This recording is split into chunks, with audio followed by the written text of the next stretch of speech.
नमस्कार दोस्तों, हमने आपके लिए नवरात्रि के 9 दिन की खास कथाएं और महत्व के वीडियो बनाए थे। अगर आपने कोई कथा मिस कर दिए हैं, तो अब आप पूरे 9 दिनों की कथाओं का संग्रह को एक साथ देख सकते हैं। नव दोस्तों, नवरात्रि का पावन पर्व माँ दुर्गा और उनके 9 स्वरूपों की भक्ति का समय है। आज हम आपको माँ के उन 9 रूपों से परिचित कराएंगे जिन्हें हम नवदुर्गा कहते हैं। नवदुर्गा का पहला रूप है शैलपुत्री। ये पर्वतराज हिमालय की पुत्री और शक्ति स्वरूपा पार्वती जी हैं। इनके हाथ में त्रिशूल और कमल होता है और ये वृषभ पर सवार रहती हैं। शक्ति साधना की शुरुआत इन्हीं से होती है। माँ दुर्गा के दूसरे रूप का नाम ब्रह्मचारिणी। ये तप और संयम की देवी हैं। हाथ में जपमाला और कमंडल लिए। ये साधना और भक्ति से हमें शक्ति प्रदान करती है। ब्रह्मचारिणी का अर्थ है वह जो असीम अनंत में विद्यमान गतिमान है। ये सर्वव्यापक चेतना है। देवी माँ के तीसरी ईश्वरीय स्वरूप का नाम है चंद्रघंटा। इनके माथे पर अर्धचंद्र की आकृति होती है और इनका वाहन है सिंह। ये देवी शांति और पराक्रम की प्रतीक हैं, जो भक्तों के भय को दूर करती हैं। देवी माँ के चतुर्थ रूप का नाम है देवी कुष्मांडा। इन्हें सृष्टि की जननी कहा जाता है। अपनी दिव्य मुस्कान से इन्होंने ब्रह्मांड की रचना की थी। ये अष्टभुजा रूप में पूजी जाती है और ऊर्जा प्रदान करती है। देवी माँ का पांचवा रूप है स्कंदमाता, बुद्धिमता और ज्ञान की देवी। ये भगवान कार्तिकेय यानी स्कंद की माता है। गोद में पुत्र स्कंद और वाहन सिंह के साथ इनका रूप मातृत्व और वीरता का अद्भुत संगम है। माँ के छठे रूप का नाम है माँ कात्यायनी। अर्षि कात्यायन की तपस्या से प्रकट होकर इन्होंने महिषासुर का वध किया था। ये सिंहवाहिनी और 4 भुजाओं वाली हैं। इनका रूप पराक्रम और विजय का प्रतीक है। माता का 7वां रूप है माँ कालरात्रि। ये सबसे भयानक रूप में पूजी जाती हैं। इनका वर्ण कृष्ण है, बाल खुले हैं और गले में माला।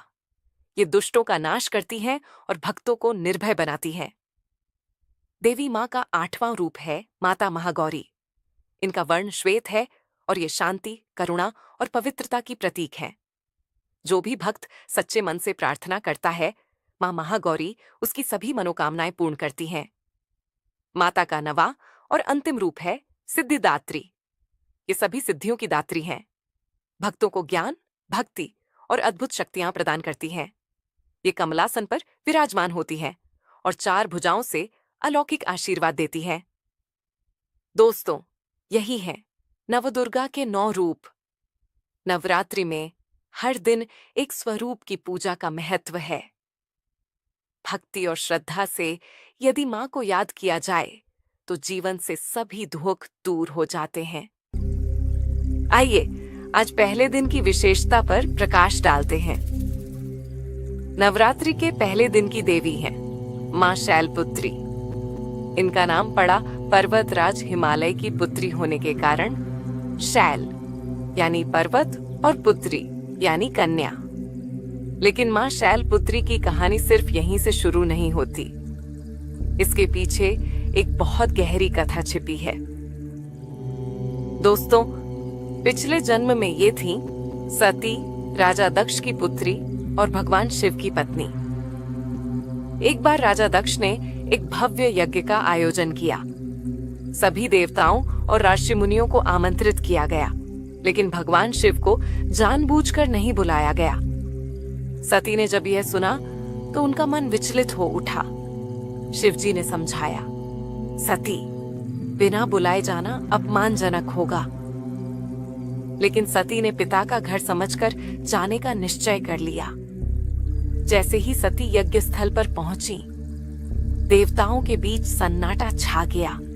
कोई आदर नहीं, कोई सम्मान नहीं। यहां तक कि उनकी माता और बहनों ने भी मुंह फेर लिया। सती ने पिता दक्ष से पूछा, पिताश्री, आपने मुझे और मेरे पति महादेव को इस यज्ञ में क्यों नहीं बुलाया?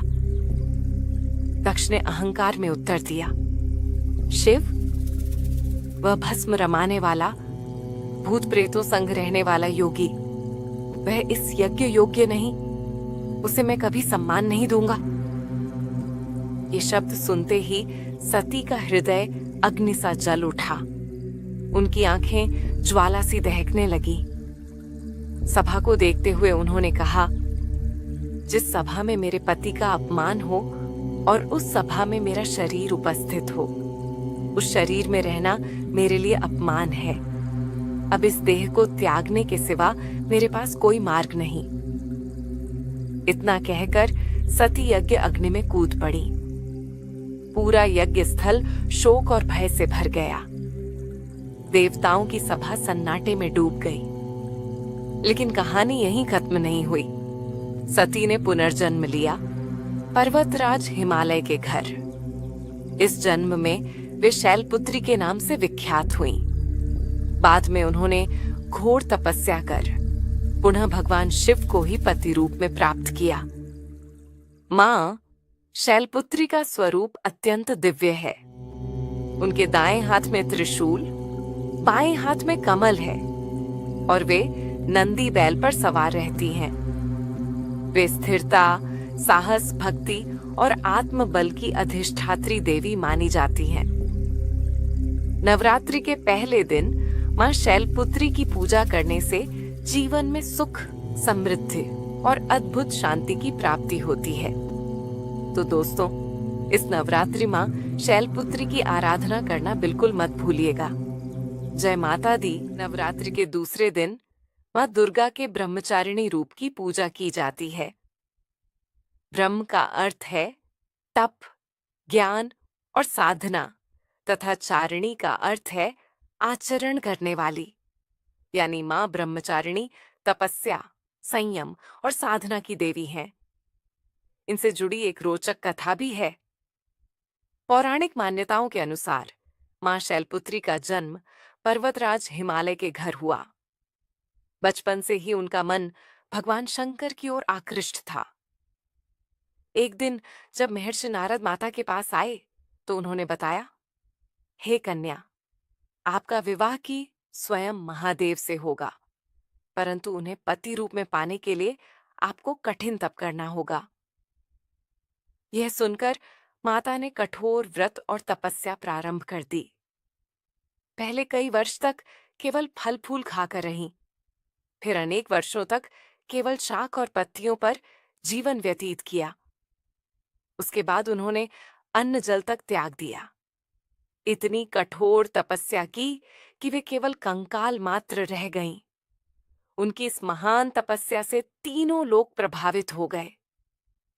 देवताओं और ऋषियों ने बार बार आकर उनसे प्रार्थना की कि वे इस कठिन तप को त्याग दें, परंतु मां ब्रह्मचारिणी अपने संकल्प से पीछे नहीं हटी। आखिरकार उनके तप से प्रसन्न होकर स्वयं भगवान शंकर प्रकट हुए और उन्होंने माता को अपनी अर्धांगिनी स्वीकार किया। यही माता आगे चलकर पार्वती और फिर महादेवी दुर्गा के रूप में विख्यात हुईं। मां ब्रह्मचारिणी की पूजा करने से साधक को अद्भुत धैर्य और आत्मबल प्राप्त होता है। जीवन के कठिन समय में भी स्थिर रहने की शक्ति मिलती है।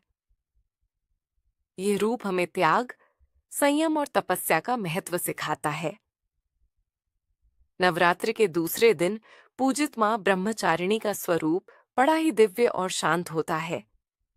माता के स्वरूप में उनका चेहरा तेजस्वी किंतु अत्यंत शीतल और शांत दिखाई देता है। उनके दो भुजाएं हैं।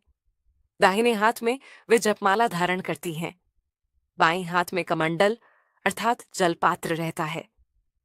वे साधारण सफेद वस्त्र पहने होती हैं, जो तप, पवित्रता और सादगी का प्रतीक है।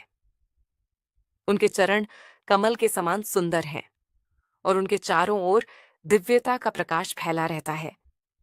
वे तपस्या में लीन साध्वी के समान दिखाई देती हैं। इनके स्वरूप का बहुत ही गहरा अर्थ होता है। जपमाला का अर्थ है निरंतर साधना और ईश्वर का स्मरण।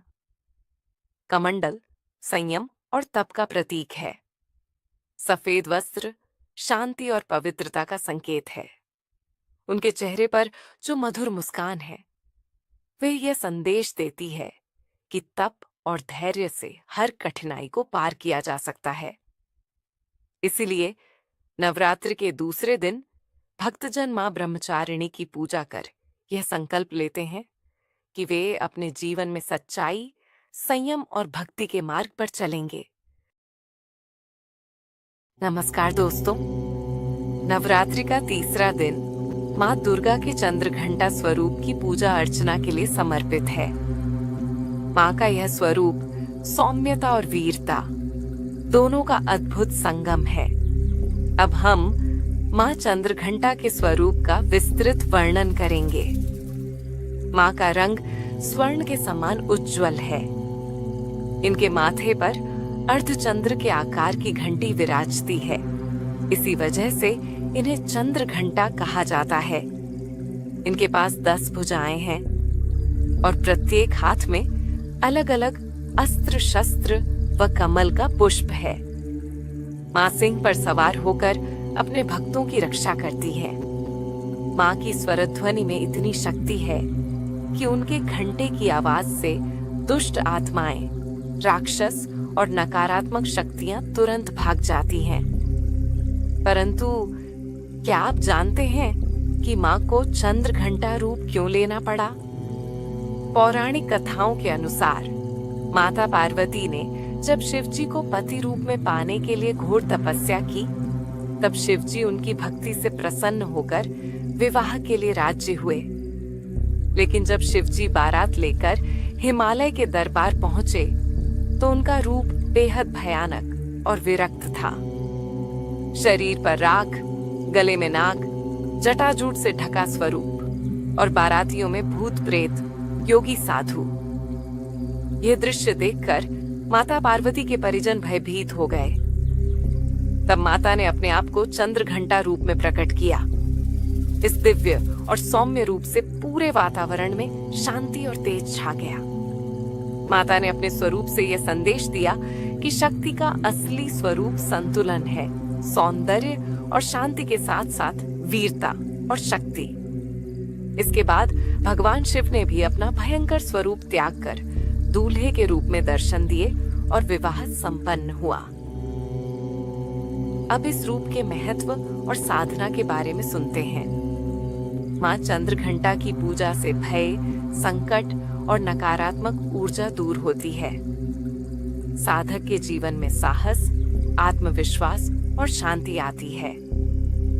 माना जाता है कि इस दिन साधना करने से व्यक्ति को अलौकिक आध्यात्मिक अनुभव प्राप्त होते हैं। मां का यह स्वरूप बताता है कि जीवन में साहस और शांति दोनों का संतुलन होना आवश्यक है। मां इस रूप से अपने भक्तों को क्या संदेश देती है, यह भी जान लीजिए।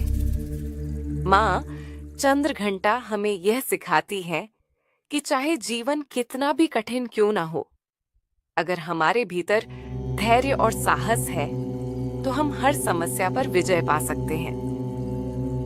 तो दोस्तों, यह थी माता दुर्गा के तीसरे स्वरूप, मां चंद्रघंटा की दिव्य कथा और महत्व। मां चंद्रघंटा हमें सिखाती है कि जीवन में अगर हम धैर्य और साहस से आगे बढ़ें तो हर बाधा आसानी से दूर हो सकती है। आइए नवरात्रि के इस पावन अवसर पर हम सभी मां चंद्रघंटा से प्रार्थना करें कि वे हमें अपने आशीर्वाद से निर्भय, सुखी और सफल जीवन का मार्ग दिखाए। नमस्कार दोस्तों, नवरात्रि का चौथा दिन मां दुर्गा के कूष्मांडा स्वरूप की आराधना के लिए समर्पित है। मां का यह स्वरूप विशेष रूप से ऊर्जा, स्वास्थ्य और सृष्टि की शक्ति का प्रतीक है। मां कूष्मांडा को सृष्टि की आदि शक्ति कहा जाता है क्योंकि इन्हीं की वजह से इस ब्रह्मांड की रचना हुई। मां कूष्मांडा का स्वरूप बहुत ही तेजमय होता है। मां का रूप सूर्य की तरह प्रखर और तेजस्वी है। इनके पास 8 भुजाएं हैं, इसलिए इन्हें अष्टभुजा देवी भी कहा जाता है। वे अपने हाथों में कमंडल, कमल, गदा, चक्र, धनुष, बाण, अमृत कलश और जपमाला धारण करती हैं। मां अपने सिंह वाहन पर सवार रहती हैं। उनके मुखमंडल पर हल्की सी मधुर मुस्कान रहती है जिससे सकारात्मक ऊर्जा का संचार होता है। पौराणिक कथाओं के अनुसार एक समय ऐसा था जब ब्रह्मांड का कोई अस्तित्व नहीं था। न नक्षत्र थे, न ग्रह, न दिन, न रात, न आकाश, न पृथ्वी। चारों ओर केवल अंधकार और शून्य था। तब आदिशक्ति ने अपनी हल्की सी मुस्कान से पूरे अंधकार में एक तेज उत्पन्न किया। उस तेज से एक विशाल अंडाकार ब्रह्मांड की रचना हुई। इसी कारण उन्हें कूष्मांडा कहा गया। कू का अर्थ है छोटा, ऊष्मा का अर्थ है ऊर्जा अर्थात प्रकाश, अंड का अर्थ है ब्रह्मांड। उन्होंने सृष्टि को गति दी और ब्रह्मांड को प्रकाशित किया। कहा जाता है कि मां कूष्मांडा ने ही सूर्य को अपनी अंतःशक्ति से प्रकाशित किया और उसे तेज प्रदान किया। इसी कारण सूर्य से निकलने वाली ऊर्जा वास्तव में मां की ही देन मानी जाती है।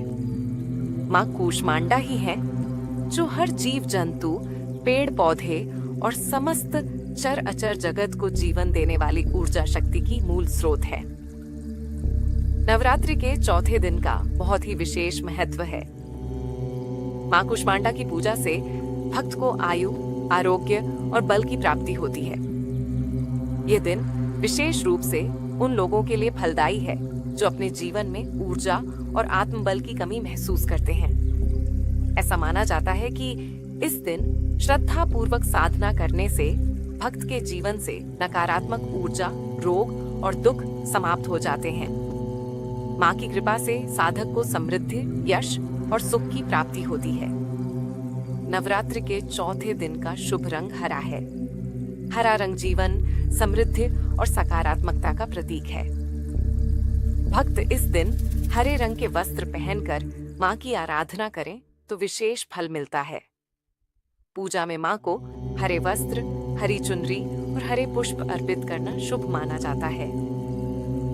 इस दिन भक्त मां कूष्मांडा की ध्यान साधना और जप करते हैं। उनका विशेष मंत्र है ओम ऐंग हींग क्लिंग कूष्मांडायै नमः। इस मंत्र के जप से भक्त को आध्यात्मिक शक्ति और शांति मिलती है। मां कूष्मांडा हमें यह शिक्षा देती है कि सृष्टि का आधार सकारात्मक ऊर्जा है। एक छोटी सी मुस्कान भी अंधकार को मिटाकर प्रकाश फैला सकती है। जीवन में अगर हम सकारात्मकता बनाए रखें तो कठिन से कठिन परिस्थितियों पर भी विजय पा सकते हैं। तो दोस्तों, यह थी नवरात्रि के चौथे दिन पूजित मां कूष्मांडा की विस्तृत कथा और महत्व। मां कूष्मांडा ने अपनी दिव्य मुस्कान से पूरे ब्रह्मांड की रचना की और हमें यह सिखाया कि सकारात्मक सोच और ऊर्जा से ही जीवन का हर अंधकार मिटाया जा सकता है।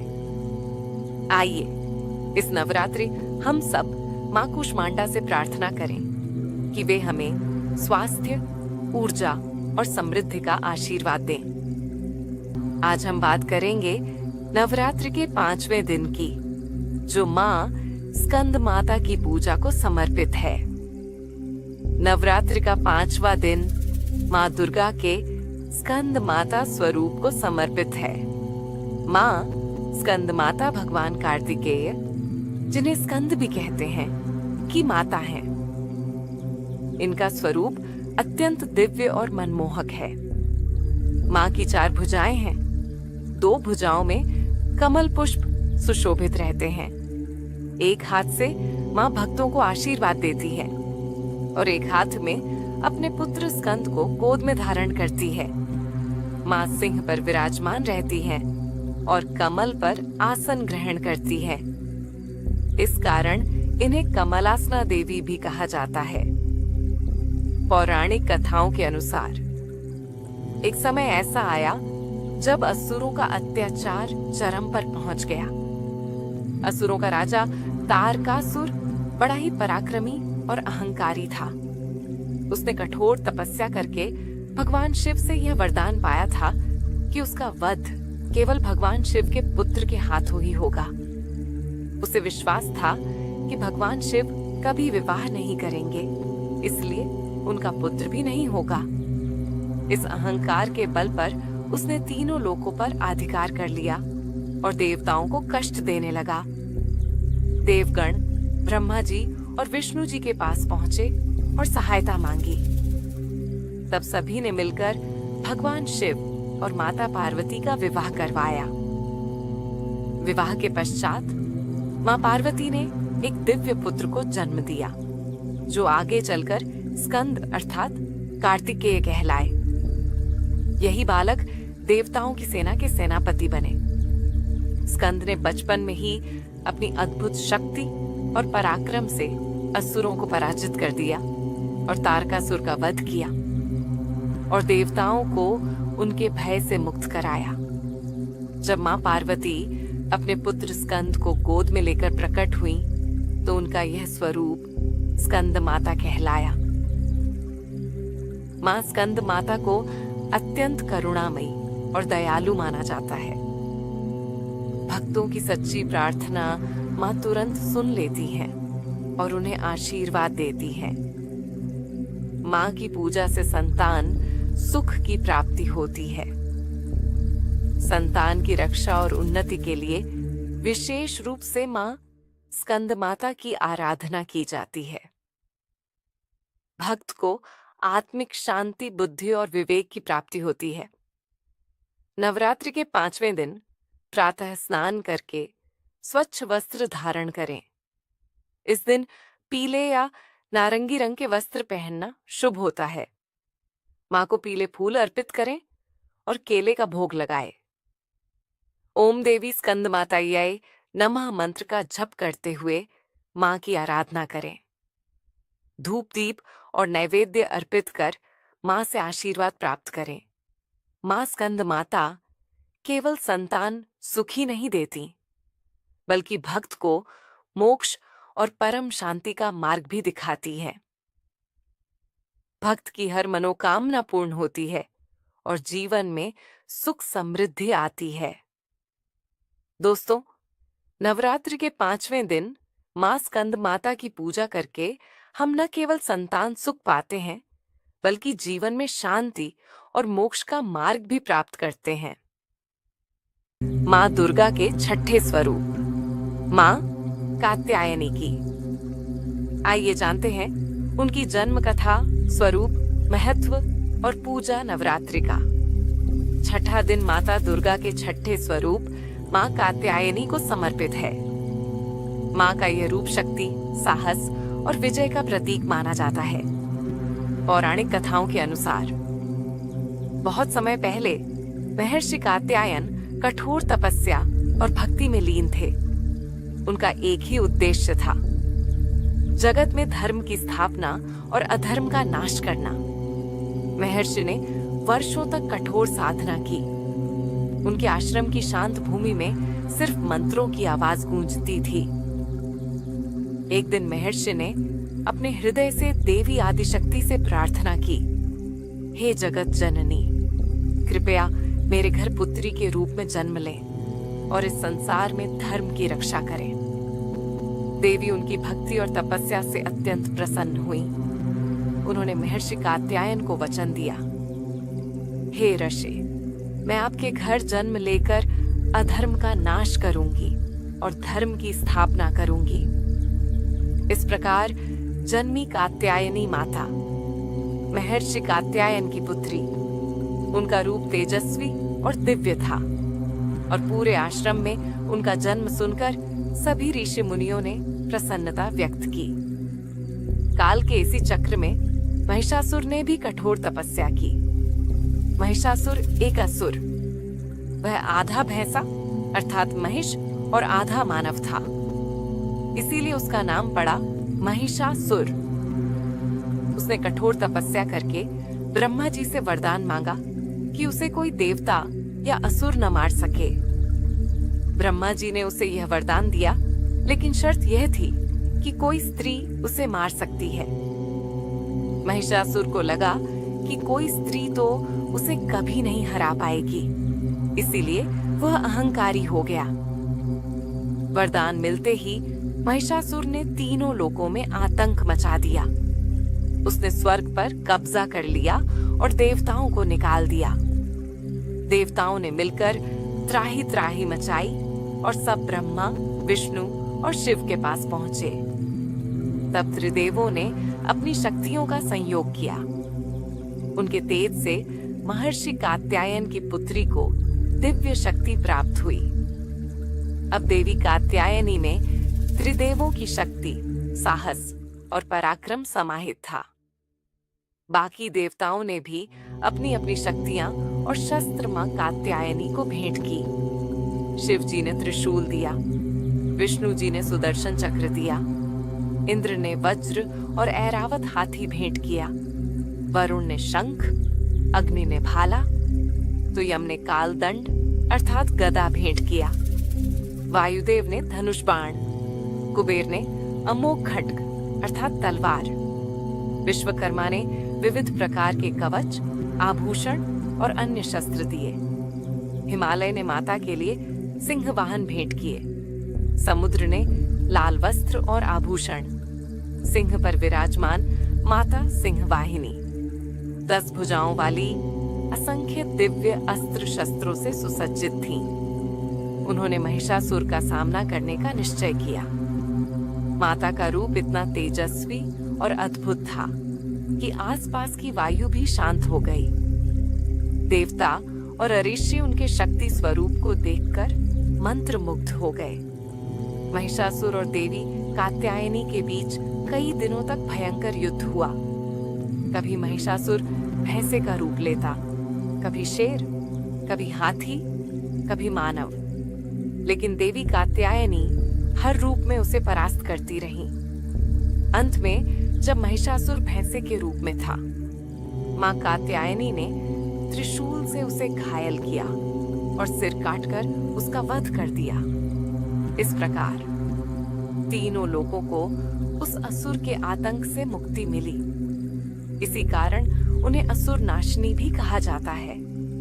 यह दृश्य देखकर देवताओं ने जय घोष किया। आप तो हर दुर्ग कठिनाई को नष्ट करने वाली हैं। आज से हम सभी आपको मां दुर्गा कहकर याद करेंगे। और तभी से वह दुर्गा नाम से पूजी जाने लगी। इस दिन पीले या सुनहरे वस्त्र पहनकर पूजा करनी चाहिए। माता को लाल फूल, दीप, धूप और नैवेद्य अर्पित करें। मंत्र का जाप करें। ओम देवी कात्यायन्यै नमः। जो कन्याएं विवाह में बाधाओं का सामना कर रही हों, उनके लिए यह दिन विशेष रूप से शुभ होता है। माता की कृपा से साहस, बल और विजय प्राप्त होती है। मां कात्यायनी का यह स्वरूप हमें यह सिखाता है कि जब अधर्म और अन्याय बढ़े तो धर्म की रक्षा के लिए हमें साहस और शक्ति के साथ खड़ा होना चाहिए। उनकी भक्ति और साधना से जीवन में सफलता और विजय प्राप्त होती है। आज हम बात करेंगे मां दुर्गा के 7वें स्वरूप मां कालरात्रि के बारे में। ये रूप जितना भयानक दिखता है, उतना ही मंगलकारी और कल्याणकारी भी है। मां का शरीर काला है, बाल बिखरे हुए हैं, आंखों से अग्नि की ज्वालाएं निकलती हैं। गर्दभ अर्थात गधे पर सवार, हाथों में वज्र और खड्ग धारण किए हुए ये रूप असुरों और दुष्टों का संहार करने वाला है। मां कालरात्रि को देखकर राक्षस भी भयभीत हो जाते हैं, लेकिन अपने भक्तों के लिए ये सदा शुभ और कल्याणकारी है। इसी कारण इन्हें शुभंकारी भी कहा जाता है। आइए जानते हैं मां कालरात्रि से जुड़ी प्राचीन कथा। पौराणिक कथाओं के अनुसार त्रेता युग में जब शुंभ और निशुंभ नामक 2 राक्षसों ने तीनों लोकों में उत्पात मचाया, तो सभी देवता भयभीत होकर मां भवानी के शरण में जा पहुंचे। इनकी याचना सुनकर माता ने असुरों का संहार करने का निश्चय किया। मां भवानी ने इनके विरुद्ध युद्ध छेड़ दिया और असुरों का संहार करना आरंभ कर दिया। उनकी सेना में एक ऐसा असुर भी था जिसका नाम था रक्तबीज। रक्तबीज की शक्ति अजीब थी। उसके शरीर से रक्त की जो भी बूंद धरती पर गिरती, वहीं से एक नया रक्तबीज उत्पन्न हो जाता। इस तरह जितनी बार उसका वध करने की कोशिश की जाती, उतने ही नए राक्षस पैदा हो जाते। देवता परेशान हो गए। युद्ध जीतना लगभग असंभव लग रहा था। तब मां भवानी ने अपना कालरात्रि रूप धारण किया। जैसे ही मां प्रकट हुई, चारों ओर अंधकार छा गया। धरती कांप उठी और राक्षस भय से भागने लगे। एक बार तो स्वयं देवता भी मां का रूप देखकर भयभीत हो गए। मां ने खड्ग से उस पर प्रहार किया। रक्त बहा और नए रक्त बीज उत्पन्न होने लगे। लेकिन मां कालरात्रि ने अपनी विशाल जीभ फैला दी और हर बूंद को धरती पर गिरने से पहले ही पी लिया। इस तरह नए राक्षस पैदा ही नहीं हो पाए। अंततः मां ने रक्त बीज का वध कर दिया और असुरों का आतंक समाप्त हो गया। मां कालरात्रि का यह रूप भक्तों के सारे भय को दूर करता है, नकारात्मक शक्तियों एवं शत्रुओं का नाश करता है और जीवन में विजय की प्राप्ति होती है। 7वें दिन साधक का सहस्रार चक्र जागृत होता है, जिससे उसे दिव्य ऊर्जा और आध्यात्मिक अनुभूति मिलती है। मां कालरात्रि को नीला रंग बहुत प्रिय है, इसलिए 7वें दिन नीले कपड़े पहनकर उनकी पूजा करनी चाहिए। गुड़ और जौ का भोग लगाकर मां को प्रसन्न किया जाता है। मां कालरात्रि का यह रूप हमें सिखाता है कि अंधकार चाहे कितना भी गहरा क्यों ना हो, अगर हम विश्वास और साहस बनाए रखें तो हर बुराई का अंत निश्चित है। दोस्तों, आज हम बात करेंगे मां दुर्गा के 8वें स्वरूप मां महागौरी के बारे में। नवरात्रि का 8वां दिन मां दुर्गा के 8वें स्वरूप मां महागौरी को समर्पित है। उनका यह रूप शांति, करुणा, पवित्रता और सिद्धि का प्रतीक माना जाता है। बहुत समय पहले हिमालय की गोद में पर्वतराज हिमालय की पुत्री पार्वती ने भगवान शिव को पाने के लिए कठोर तपस्या की। कई वर्षों तक बर्फीले पहाड़ों पर बैठकर उन्होंने घोर साधना की। उनके तपस्या से प्रभावित होकर भगवान भोलेनाथ ने माता को दर्शन दिए। माता की इच्छा जानकर भोलेनाथ ने माता को अर्धांगिनी के रूप में स्वीकार किया। इस तपस्या से उनका शरीर काला और कृशकाय हो गया। देवताओं ने उनकी तपस्या देखकर प्रसन्न होकर गंगा जल से उन्हें स्नान कराया। स्नान करते ही पार्वती जी का शरीर अत्यंत उज्जवल, श्वेत और कोमल हो गया। उसी दिव्य रूप को मां महागौरी के नाम से जाना जाता है। उनके हाथों में त्रिशूल, डमरू और वरमुद्रा होती है और वे बैल पर सवार रहती हैं। ऐसी मान्यता है कि जो साधक कठिन साधना करता है, मां महागौरी उसकी सभी बाधाएं दूर करती हैं और उसे सिद्ध प्रदान करती हैं। उनकी पूजा से पाप नष्ट होते हैं, मन शांत होता है और जीवन में उजाला व पवित्रता आती है। महाअष्टमी के दिन घर घर में कन्या पूजन की परंपरा है। भक्तजन 9 कन्याओं और एक बालक को कुमार के रूप में आमंत्रित करके उनके पांव धोते हैं, भोजन कराते हैं और उपहार देते हैं। कहा जाता है कि ऐसा करने से स्वयं मां महागौरी प्रसन्न होती हैं।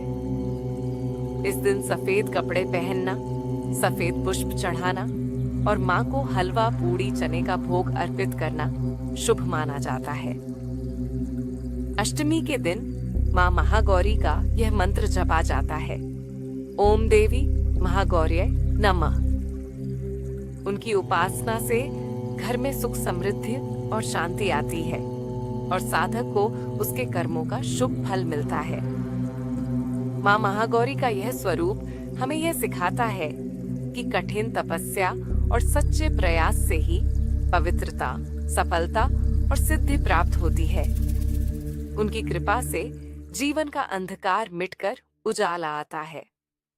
मित्रों, नवरात्रि के 9 दिन शक्ति की साधना के 9 चरण माने गए हैं। हर दिन मां दुर्गा के एक नए स्वरूप की पूजा की जाती है।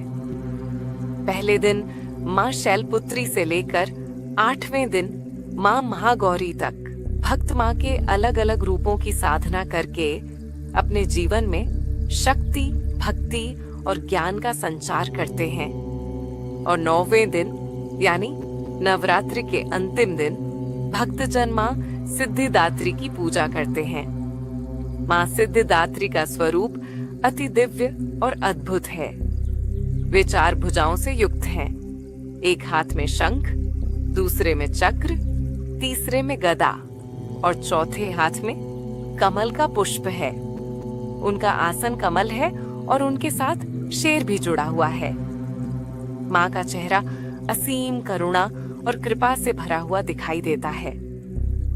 पुराणों में वर्णन आता है कि जब सृष्टि की रचना प्रारंभ हुई तो भगवान शिव ने माँ की आराधना की। माँ सिद्धिदात्री ने प्रसन्न होकर उन्हें अर्धनारीश्वर रूप का आशीर्वाद दिया। यही कारण है कि भगवान शिव का आधा शरीर स्त्री स्वरूप में है। कहा जाता है कि माँ सिद्धिदात्री ने ही देवताओं, असुरों और ऋषियों को भी अष्ट सिद्धियां प्रदान की थीं। आइए इन अष्ट सिद्धियों के बारे में एक संक्षिप्त चर्चा करते हैं। एक अणिमा, स्वयं को सूक्ष्मतम बनाने की शक्ति।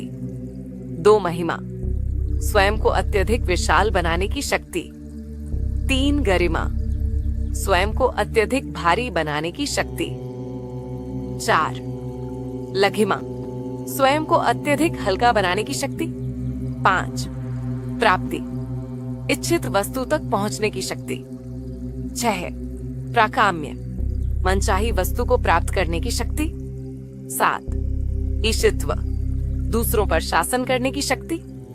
8 वशित्व, सभी को अपने वश में करने की शक्ति। इन सिद्धियों की प्राप्ति के कारण ही देवी को सिद्धिदात्री कहा जाता है।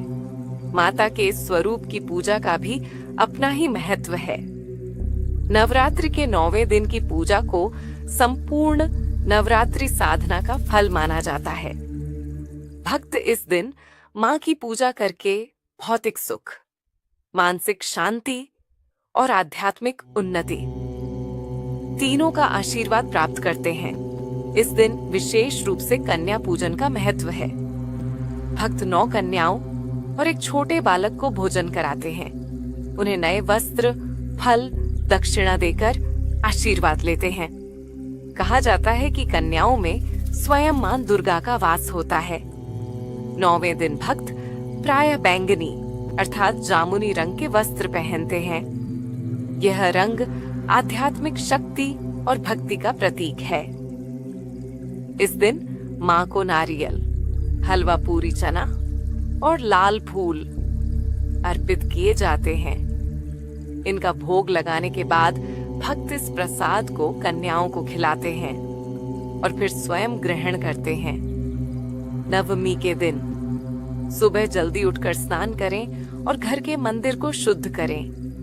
मां सिद्धिदात्री की प्रतिमा या चित्र को स्थापित करें। गंगा जल, अक्षत, सिंदूर, चंदन, पुष्प अर्पित करें। प्रसाद चढ़ाए और दुर्गा सप्तशती या सिद्धिदात्री स्तोत्र का पाठ करें। पूजा के बाद कन्या पूजन करें। दोस्तों, मां सिद्धिदात्री की पूजा से साधक को न केवल सांसारिक सुख मिलता है बल्कि जीवन में सफलता, सिद्धि और मोक्ष की भी प्राप्ति होती है। नवरात्रि के इस 9वें दिन आइए हम सभी मां सिद्धिदात्री की आराधना करें और उनसे प्रार्थना करें कि वे हमारे जीवन से दुख, भय और बाधाओं को दूर करें। नमस्कार दोस्तों, विजयदशमी का दिन हमारे लिए एक अलग ही महत्व रखता है। दरअसल विजयदशमी से 3 घटनाएं जुड़ी हुई हैं। हम आज के कथा में उन तीनों घटनाओं का संक्षेप में चर्चा करेंगे। पहली घटना माँ दुर्गा और महिषासुर की कथा से जुड़ी है। सृष्टि के प्रारंभिक काल में महिषासुर नामक राक्षस ने कठोर तपस्या कर ब्रह्मा जी को प्रसन्न किया। उसने वरदान मांगा कि न तो कोई देवता और न ही कोई दानव उसे मार सके। ब्रह्मा जी ने उसकी इच्छा पूरी कर दी। वरदान मिलते ही महिषासुर का अत्याचार बढ़ गया। उसने तीनों लोकों पर अधिकार कर लिया, स्वर्ग से देवताओं को निकाल दिया, आर्षि मुनियों की तपस्या भंग कर दी, पृथ्वी पर प्रजा को सताने लगा। जब देवता हार कर त्रिदेव यानी ब्रह्मा, विष्णु और महेश के पास पहुंचे तो तीनों देवताओं ने अपनी अपनी शक्तियों का तेज एक साथ मिलाया। समय के उसी चक्र में महर्षि कात्यायन ने भी आदि शक्ति की आराधना की और मां से धर्म के रक्षा हेतु अपनी पुत्री के रूप में जन्म लेने का निवेदन किया। मां महर्षि कात्यायन के पुत्री रूप में जन्मी, जिस कारण उन्हें कात्यायनी के रूप में पूजा गया। उधर जब देवताओं पर महिषासुर का प्रकोप बढ़ा तब त्रिदेवों ने अपनी अपनी शक्ति और तेज मां कात्यायनी को दिया। उस तेज से एक दिव्य रूप वाली देवी प्रकट हुई, वही थी मां दुर्गा। सभी देवताओं ने उन्हें अपने अपने अस्त्र शस्त्र दिए। भगवान शिव का त्रिशूल, भगवान विष्णु का चक्र, इंद्र का वज्र, वरुण का शंख, अग्नि का तेज भाला, पर्वत राज्य हिमालय ने शेर। मां दुर्गा ने अपने शेर पर सवार होकर महिषासुर से युद्ध किया। यह युद्ध पूरे 9 रात और 10 दिन चला। अंततः दशमी के दिन मां ने अपने त्रिशूल से महिषासुर का वध किया। इसी कारण इस दिन को महिषासुर मर्दिनी की विजय और शक्ति की उपासना का पर्व माना जाता है। दूसरी घटना श्री राम का रावण पर विजय से जुड़ी है। त्रेता युग में जब रावण ने माता सीता का हरण किया तब श्री राम ने वानर राज सुग्रीव, हनुमान जी, जामवंत और पूरी वानर सेना के साथ लंका पर चढ़ाई की। युद्ध से पहले श्री राम ने 9 दिनों तक मां दुर्गा की उपासना की और उनसे विजय का आशीर्वाद मांगा। दशमी के दिन श्री राम और रावण के बीच भयंकर युद्ध हुआ। रावण के 10 सिर बार बार कटने पर भी वापस जुड़ जाते थे, लेकिन जब श्री राम ने मां दुर्गा की स्मृति के साथ ब्रह्मास्त्र चलाया तो वह रावण के हृदय में जाकर लगा और उसका अंत हो गया। यह केवल रावण का वध ही नहीं था, बल्कि सत्य और धर्म की विजय थी।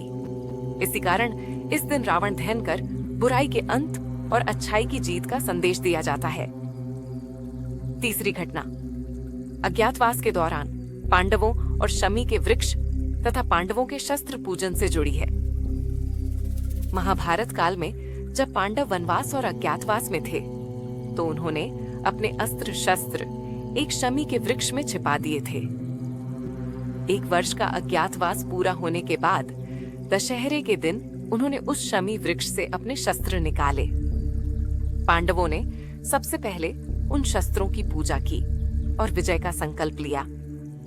उन्हें लगा कि जैसे उनके भीतर पुराना साहस और शक्ति फिर से लौट आई हो। दशहरे के दिन शस्त्र पूजन की परंपरा यहीं से शुरू हुई। बाद में इसी आत्मविश्वास के बल पर उन्होंने महाभारत युद्ध में विजय प्राप्त की। अब इस दिन के महत्व पर चर्चा करते हैं। मां दुर्गा की विजय हमें शक्ति और साहस का संदेश देती है।